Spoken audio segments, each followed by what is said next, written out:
কাফেরদের কাছে বিক্রি করে দিব, আমরা এর থেকে মোটা অঙ্কের টাকা নেব, তোমাদেরকে মক্কার কাফেররা নিয়ে যাবে, তোমাদেরকে যা ইচ্ছা তাই করবে। আমার মুসলমান ভাইরা, ওই সময় আসেম রাদিয়াল্লাহু তাআলা আনহু দাঁড়িয়ে গেলেন, সাহাবীরা রে, বাঁচলে বিড়ালের মতো বাঁচবো না, বাঁচলে বাঘের মতোই বাঁচতে হবে। জোরে বলুন ঠিক কিনা? আরো জোরে বলুন ঠিক কিনা? শিয়ালের জিন্দগি লালন পালন করে কোনো লাভ নাই, সিংহের মতো গর্জে উঠতে হবে। আমার মুসলমান ভাইরা, আসেম রাদিয়াল্লাহু তাআলা আনহু গর্জে উঠলেন।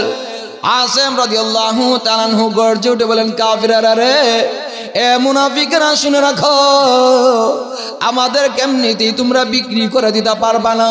শুনে রাখো, আমরা হলাম বিশ্ব নবীর সাহাবী, আমাদেরকে তোমরা মারতেও পারবা না, অন্যায়ভাবে মারবা, আমরাও তোমাদেরকে আঘাত করব।